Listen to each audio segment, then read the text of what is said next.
peu au-delà des limites de ce qu'on vous dit. Voilà. Ensuite, le programme créativité action service, c'est quand même c'est une composante, donc c'est quelque chose qui est obligatoire dans le cadre du programme du baccalauréat international, c'est-à-dire que même les écoles autres que UWC qui proposent le IB ont cette composante-là. Maintenant, dans les UWC, elle est un petit peu exacerbée par rapport à d'autres lycées. L'idée, en fait, c'est que l'apprentissage se fait certes en classe, mais aussi à l'extérieur, à travers... c'est aussi l'apprentissage de la vie, qui est peut-être aussi important que l'apprentissage scolaire. Ce qui ne veut pas dire que l'apprentissage scolaire n'a pas d'importance.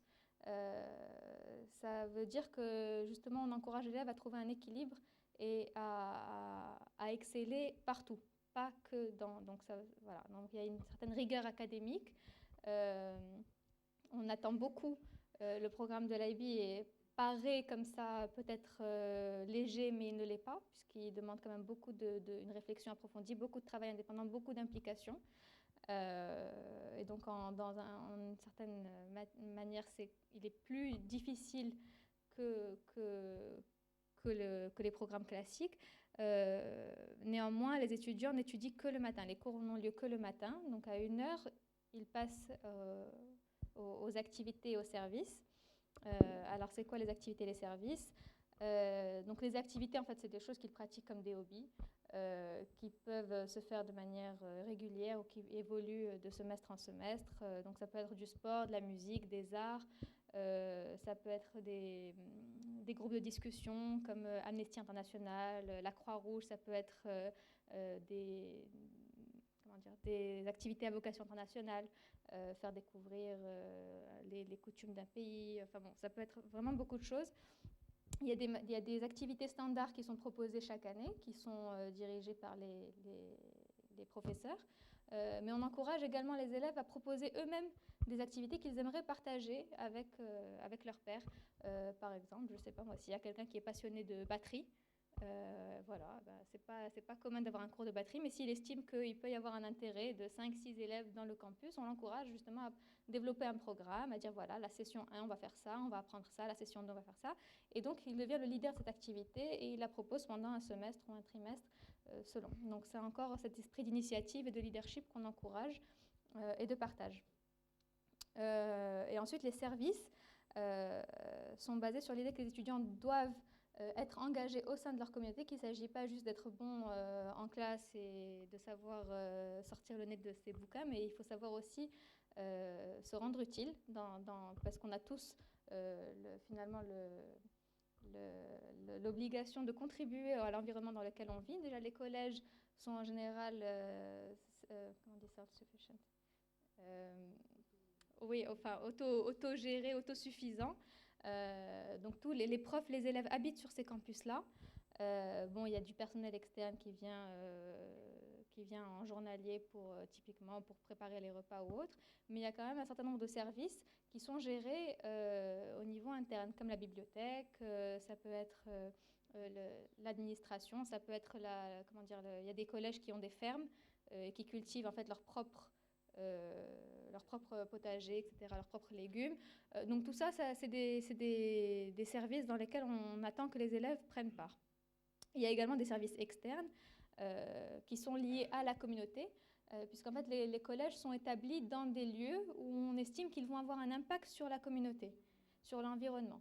Ça peut être un impact environnemental, ça peut être un impact social, ça peut être un impact culturel. Donc tout dépend, chaque collège a une histoire et une origine. Mais voilà, par exemple, bon, il y a toujours dans des zones, finalement, c'est toujours des zones qui sont un petit peu reculées, un petit peu oubliées. Donc, il y a toujours une communauté de personnes âgées ou d'handicapés auxquelles les élèves rendent visite. Mais ça peut être beaucoup d'autres choses. Par exemple, au collège d'Angleterre, qui est situé en fait en bord du canal de Bristol. C'est un lieu de passage où il y a souvent des naufrages, etc. Donc il y a un service de sauvetage en mer. Donc les élèves en fait sont formés plusieurs fois par semaine, 2 ou 3 fois par semaine, à manipuler un bateau, à faire des sauvetages, aux gestes de premiers soins, etc. Donc, et puis, quand il y a un souci, il y a une trompette qui retentit, les élèves sortent de cours, ils vont sauver les gens, etc. Donc, enfin, c'est un exemple, mais il y en a beaucoup d'autres et ils dépendent vraiment du collège et du vécu de chaque collège. Mais l'idée, c'est que les élèves doivent poursuivre leurs intérêts personnels, mais également vraiment les intérêts des autres et s'engager et qu'en fait, finalement, cette excellence et ce potentiel qu'ils ont ne servent pas qu'à eux-mêmes. Voilà, qui servent à autrui également. Oui, j'ai oublié de parler de la religion. Donc, ce sont des communautés qui sont extrêmement diverses et ouvertes. Bien sûr, on encourage chaque élève à poursuivre sa religion. Donc, il y a des lieux de culte qui sont prévus, qui peuvent servir, qui sont des lieux de prière, voilà, pour ceux qui veulent pratiquer. Le ramadan est observé par les étudiants musulmans. En général, bon, ça amuse tout le monde de faire une journée de jeûne pour tester. Ils font des ftors ensemble. Voilà, c'est vraiment... Et puis, c'est la même chose quand il y a d'autres fêtes d'autres pays, que ce soit... en général, chacun vraiment partage sa culture. Il n'y a vraiment aucune discrimination qui est faite sur la base de la religion ou des intérêts personnels. Donc, on encourage vraiment chacun à poursuivre les passions et ses propres valeurs.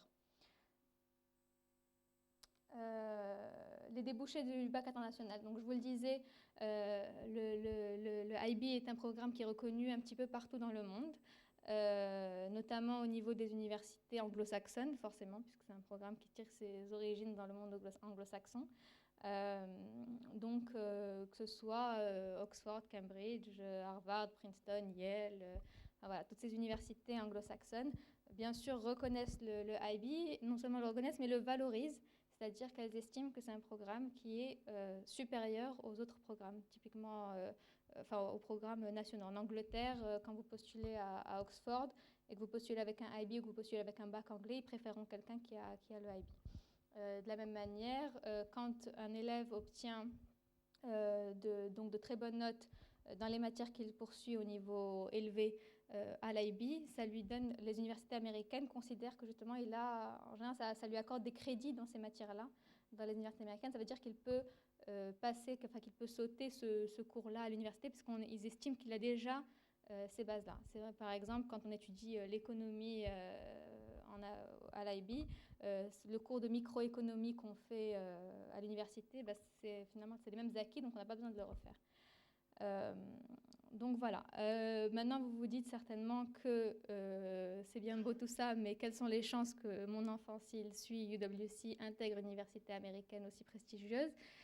En fait, c'est plutôt énorme. À titre indicatif, en 2007, parce que c'est la dernière statistique que j'ai, mais c'est vrai pour à peu près chaque année, l'université de Princeton à elle seule comptait 87 étudiants issus des collèges du monde uni. C'est énorme. C'est-à-dire que quand on va dans le meilleur lycée, le plus réputé, où est allé le je ne sais quoi, le prince de XY aux États-Unis, on va trouver au grand maximum 4-5 élèves qui viennent de ce collège-là à un moment donné dans une université donnée. D'avoir 87 étudiants qui sortent de ces collèges-là, bon, c'est vrai qu'il y en a un peu plus, enfin, qu'on ne parle pas d'une école, on parle de 12 ou 13 écoles, mais malgré tout, ça reste quand même assez impressionnant et ça témoigne du fait qu'aujourd'hui, il y a vraiment cette volonté des universités américaines, de diversifier leur corps étudiant. Donc, ils sont ouverts à avoir des étudiants étrangers parce que ça fait partie de leurs statistiques et qu'eux aussi ont besoin de dire, voilà, on a un certain pourcentage d'étudiants étrangers parce que ça enrichit forcément leurs élèves.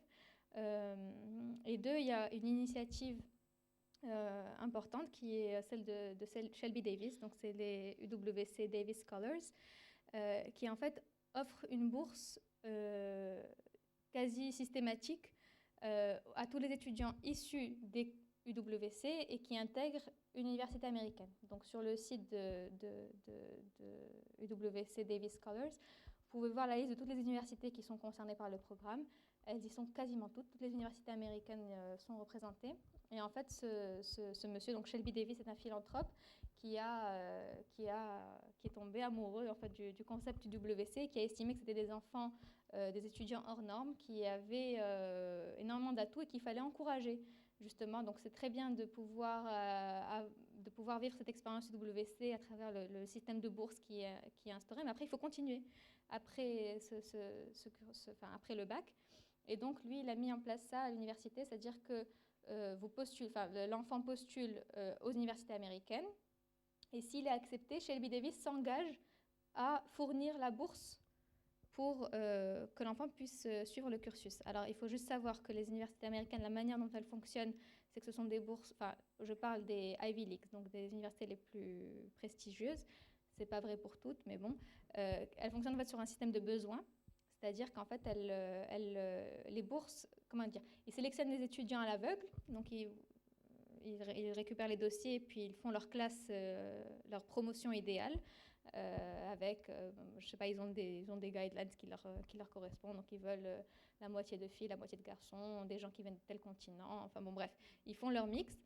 Et une fois qu'ils ont obtenu cette classe idéale, c'est à ce moment-là qu'ils ouvrent les documents financiers et qu'ils évaluent les besoins de chaque parent. Donc tel étudiant, ok, moi je le veux, ses parents peuvent payer tant, donc l'université se charge de compléter par une bourse. C'est comme ça que les bourses fonctionnent. Sauf que bien sûr, au bout d'un moment, les besoins, enfin les moyens financiers sont limités et que si c'est trop loin, ils vont forcément devoir éliminer cet étudiant pour passer à un autre. Le Shelby Davis apporte la garantie qu'en fait, ça ne sera pas le cas. Si l'enfant est sélectionné, l'université est sûre qu'il y a quelqu'un qui est là pour fournir les moyens, pour compléter en fait l'argent que les parents ne pourront pas financer. Donc c'est une garantie importante pour les universités, parce que ça veut dire qu'en fait, déjà c'est du travail en moins, parce qu'une fois qu'elles ont sélectionné l'élève, elles n'ont pas à refaire ce travail. Et donc, voilà, au-delà, c'est des élèves qui ont fait leurs preuves dans ces universités, qui ont réussi la plupart brillamment, et donc voilà. La différence aussi, l'avantage de la bourse qu'accorde de Shelby Davis par rapport aux bourses normales, c'est qu'en général, les universités offrent un package. C'est-à-dire que s'ils vous offrent, je dis n'importe quoi, $100 000 de bourse, sur les $100 000, vous allez avoir $20 000 de dons. Et ensuite, le reste va être partagé entre un travail et un prêt à taux zéro. Donc, il vous offre un emploi sur le campus qui va vous rémunérer tant et qui va vous permettre de repayer, je ne sais pas moi, $25 000. Et ensuite, le complément, ça sera un prêt qu'ils vont vous accorder à 0% pour une certaine durée. Shelby Davis estime que quand on est étudiant et qu'on est talentueux, on ne perd pas son temps à faire des travaux à l'université, à récurer les assiettes des gens, etc. Et ce n'est pas nécessaire d'être alourdi par un crédit à cet âge-là. Donc, en fait, c'est entièrement un don. Donc, il n'y a pas de part de crédit ni de travail. Après, bien sûr, si les élèves veulent travailler pour compléter, pour avoir de l'argent de poche, ils sont libres de le faire. Mais en tout cas, ce n'est pas une obligation. Donc, c'est quand même un programme qui est très intéressant. Voilà, bon, le réseau, c'est quelque chose que dont chaque école parle. Et aujourd'hui, on est dans un monde qui a bien compris l'avantage du réseau. Et donc, c'est quelque chose qu'on met en avant.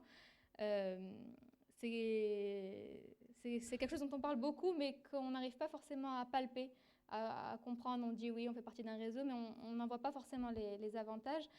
Ce qui est intéressant dans les UWC, c'est que c'est vrai qu'il y a un réseau qui est aujourd'hui très large, qui comprend des gens de tous bords, mais c'est une expérience qui est tellement unique et qui transforme tellement les gens que c'est un des réseaux les plus puissants. C'est-à-dire qu'aujourd'hui,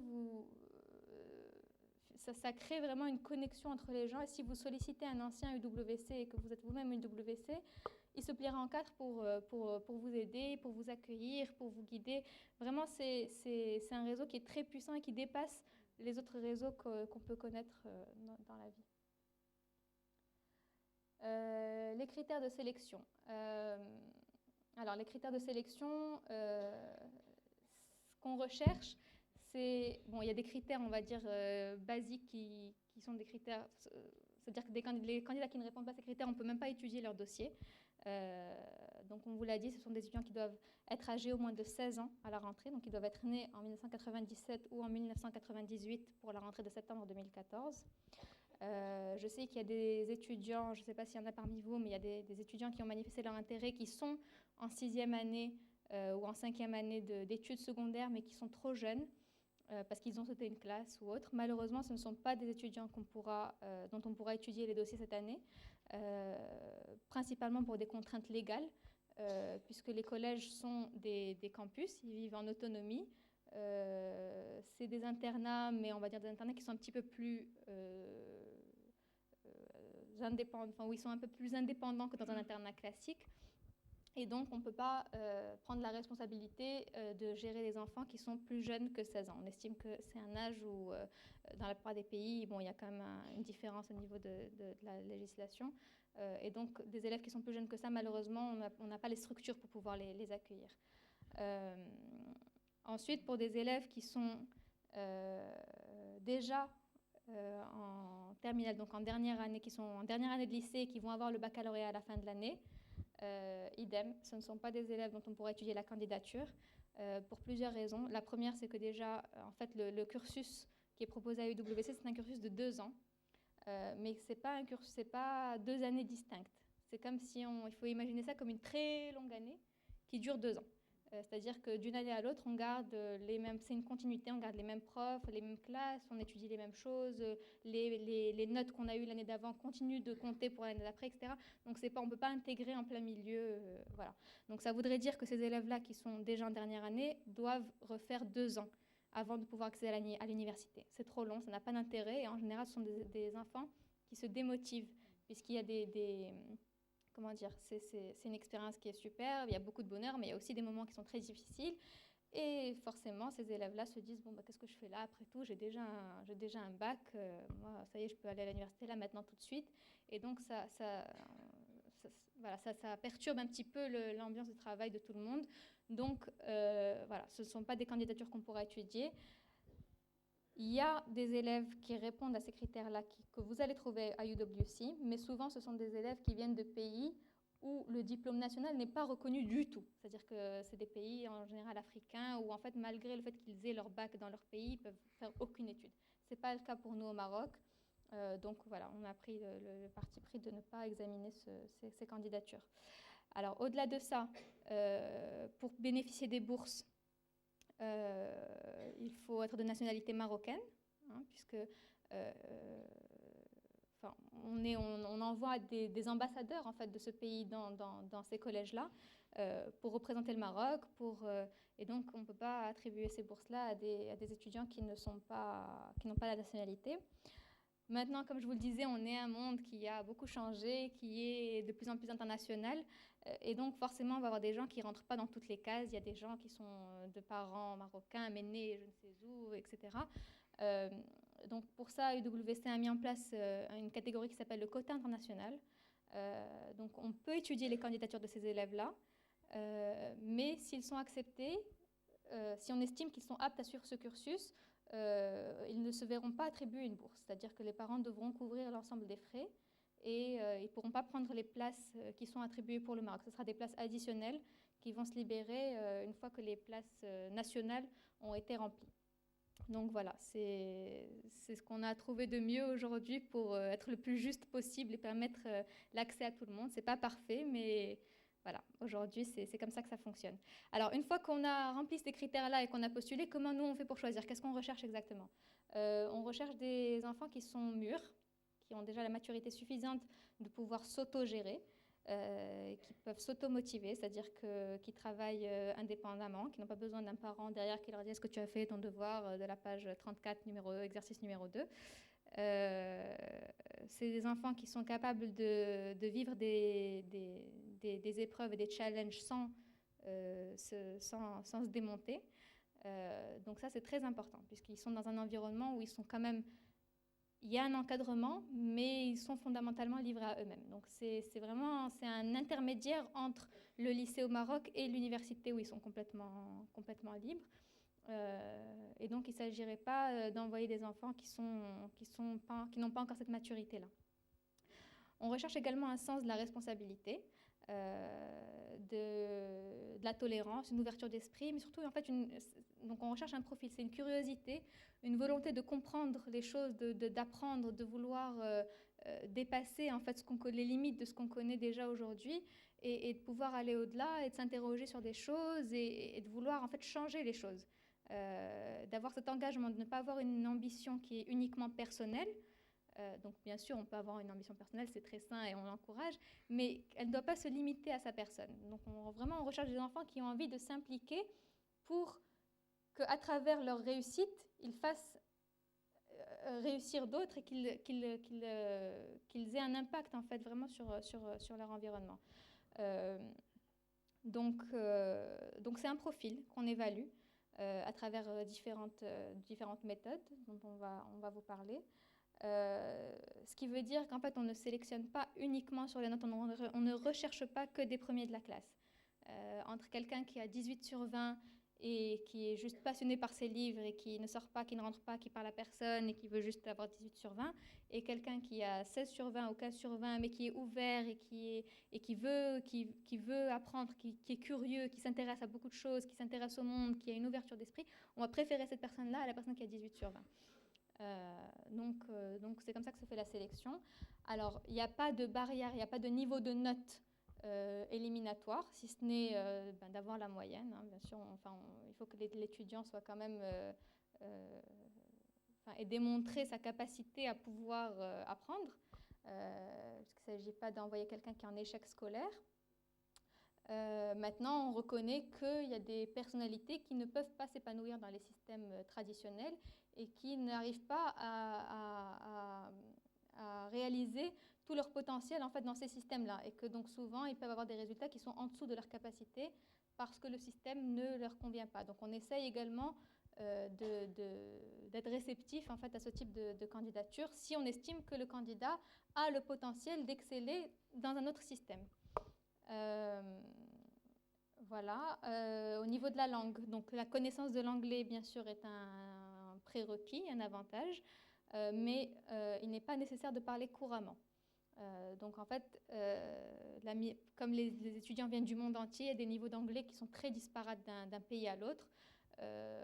Donc en fait, la mise à niveau se fait une fois sur place. Par contre, bien sûr, on ne peut pas prendre un élève qui ne connaît pas un mot d'anglais, qui n'est pas capable d'être mis à niveau. Donc voilà. Donc vraiment, ce qu'on recherche, c'est une capacité à apprendre. Et en fait, ce qu'on y apprend, c'est apprendre à apprendre. Puisqu'une fois qu'on a appris, on peut apprendre n'importe quoi. Il ne s'agit pas d'apprendre, je vous montrais dans la vidéo, aujourd'hui, la plupart des emplois aujourd'hui correspondent à des spécialités qui n'existaient même pas il y a quelques années. Quand on fait un diplôme d'ingénierie aujourd'hui, ce qu'on y apprend, quand on a son diplôme, ce qu'on a appris en première année, ça n'existe plus, c'est déjà dépassé. Donc vraiment, l'idée, c'est de pouvoir outiller l'élève pour qu'il continue cet apprentissage au-delà, dans toute sa vie, en fait, qu'il apprenne. L'idée, c'est pas d'apprendre des formules par cœur, etc., mais vraiment d'apprendre à apprendre et de pouvoir adapter, de pouvoir réfléchir de manière autonome pour pouvoir après s'adapter à différentes situations et pouvoir apprendre. Et c'est aussi pour ça que vous entendez qu'aux États-Unis, on peut étudier l'histoire et devenir banquier ou faire de la finance. Parce que c'est exactement cette logique qui est appliquée. C'est-à-dire que la matière est un support d'apprentissage, puisque si on vous apprend à apprendre, autant que vous le fassiez sur quelque chose qui vous intéresse, mais ça ne veut pas dire que c'est là où vous allez travailler, que c'est ce qui va être votre métier plus tard. Puisqu'une fois que vous avez appris à analyser l'histoire, à rédiger des documents, à rédiger des mémoires, parce que vous avez eu un œil critique sur telle donnée, etc., et bien demain, vous pouvez être consultant en stratégie, vous pouvez être banquier, vous pouvez être trader, vous pouvez être ce que vous voulez, parce que vous avez déjà intégré ces méthodes analytiques, ces méthodes de réflexion et ces méthodes de travail qui vont vous permettre d'évoluer demain sur un autre domaine. Et c'est pour ça aussi que ce que les élèves ont étudié au lycée n'est finalement pas très important si on veut devenir médecin. Si on n'a pas fait de biologie au lycée, c'est pas très grave parce qu'en fait on recommence à l'université. Vraiment, on suit les étapes pour pouvoir suivre. Voilà, la seule exception étant l'ingénierie parce que c'est une orientation qui se fait vraiment dès la première année. Voilà, donc la procédure de sélection, donc comme vous le savez, pour la plupart, donc pour retirer les dossiers, les élèves qui sont intéressés doivent retirer le dossier en écrivant un email à info@maroc.uwc.org. Vous allez recevoir un dossier avec cette même présentation et d'autres documentations qui va vous expliquer en fait tout le process. Et ces dossiers doivent être rendus avant le 31 janvier à 18h. Là, tout est expliqué dans les dossiers que vous allez recevoir. Vous pouvez les envoyer par poste, vous pouvez les déposer en main propre. Toujours est-il qu'il faut qu'ils soient reçus le 31 janvier, s'il vous plaît, puisqu'ensuite on n'a pas beaucoup de temps pour les examiner, puisque ensuite on retient une trentaine de dossiers. Et ce sont des candidats qu'on va inviter à passer les épreuves de sélection. Celles-ci auront lieu à Casablanca les 8 et 9 mars. C'est un week-end, samedi, dimanche. C'est toute la journée. Et enfin, toute la journée de samedi et peut-être une demi-journée dimanche en fonction de ce qu'on aura eu le temps de couvrir. Voilà, donc ça nous laisse un mois pour étudier les dossiers et pouvoir convoquer les candidats à cette session d'information. Donc on ne pourra pas accepter les dossiers en retard, malheureusement. Et ensuite, pendant cette journée, qu'est-ce qui se passe? Alors, comment on évalue? On évalue sur la base des dossiers, puisqu'on pose un certain nombre de questions. Donc, on voit comment le candidat répond, comment est-ce qu'il réfléchit. Déjà, on arrive à voir ces choses-là à travers le dossier qu'il a rempli et le soin qu'il a mis à remplir le dossier. Il y a également les notes, bien sûr, et les appréciations qui sont importantes aussi, puisque des fois, on a des appréciations qui expliquent certaines notes. Donc, on fait attention à ça aussi. Et donc ensuite, pendant la journée de sélection, on leur fait faire des épreuves de groupe, des débats, il y a un test écrit et il y a des entretiens individuels. En fait, ce qu'on veut, c'est vraiment, c'est pas un test, en général, on a des enfants qui arrivent très stressés parce qu'ils vont passer des examens, etc. C'est vraiment pas l'idée. L'idée, c'est qu'on apprenne à connaître les enfants, les étudiants, qu'on apprenne à savoir qui ils sont et qu'eux aussi voient s'ils peuvent s'épanouir dans un tel environnement, parce que ça ne plaît pas à tout le monde. Il y a des enfants qui n'aiment pas du tout ça, qui n'aiment pas être avec des gens qui ne leur ressemblent pas, qui n'aiment pas être poussés un petit peu en dehors de leur zone de confort. Voilà, c'est un peu ce qu'on essaie de faire pendant la journée. Si c'est quelque chose qui ne leur plaît pas, voilà, tout de suite on le sait, ça ne sert à rien de les envoyer à l'autre bout du monde pour qu'ils soient très malheureux. Donc on les observe dans différentes situations, en groupe, en débat, comment ils réfléchissent, comment ils répondent, comment ils interagissent, et voilà. Et c'est tout ça qui fait qu'on va définir le profil de l'élève et qu'on va le sélectionner ou pas pour une des places qui sont proposées.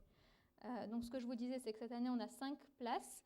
On en a une pour la Norvège, les collèges de Norvège, le collège du Pays-Bas, le collège d'Allemagne qui vient d'ouvrir, le collège d'Inde et le collège du Swaziland. Pour chacune de ces places, il y a des bourses qui sont disponibles, avec des niveaux de bourses qui varient. Et en fait, la manière dont on évalue les bourses, c'est à mi-chemin entre c'est pas tout à fait la manière dont le font les universités américaines, puisqu'en fait, on tient compte, du classement de l'élève aux épreuves, c'est-à-dire que le premier va avoir un coefficient supérieur, etc., et par rapport aux besoins financiers des parents. C'est-à-dire qu'on ne donnera pas une bourse de 100% à quelqu'un qui peut financer une partie des études de ses enfants. Parce qu'on a besoin de la partie que cette personne peut financer pour financer la bourse de quelqu'un d'autre qui ne pourra pas y aller. Donc on essaye vraiment de mettre en place cette logique égalitaire et de permettre à tout le monde le maximum d'opportunités. Bien sûr, c'est un investissement qui est important, qui est conséquent de la part des parents. On comprend que tout le monde ne peut pas payer un gros montant, mais il faut quand même que les parents soient impliqués et qu'ils fassent l'effort. Votre enfant vous coûte déjà quelque chose en étant ici, que ce soit par ses loisirs, ses frais de scolarité, ses bouquins, ses vêtements, ses transports, ses sorties, ses voyages. Votre enfant va vivre loin de vous pendant 2 ans. Donc cette somme que vous lui consacrez aujourd'hui, au minimum, on attend à ce que cette somme soit réinvestie dans le cursus. Et donc ensuite, on essaie de faire en sorte que les bourses permettent au plus grand nombre de partir. Donc c'est pour ça qu'on vous demande des documents d'évaluation financière. Il y en a beaucoup qui posent des questions par rapport aux documents qui sont demandés. Ce qu'on cherche, c'est vraiment de pouvoir évaluer quels sont vos moyens, qu'est-ce que vous pouvez mettre. Il y a un algorithme qui a été développé par UWC qu'on met en place et qu'on essaie d'adapter au contexte local. Parce que bien sûr, au Maroc, ça se passe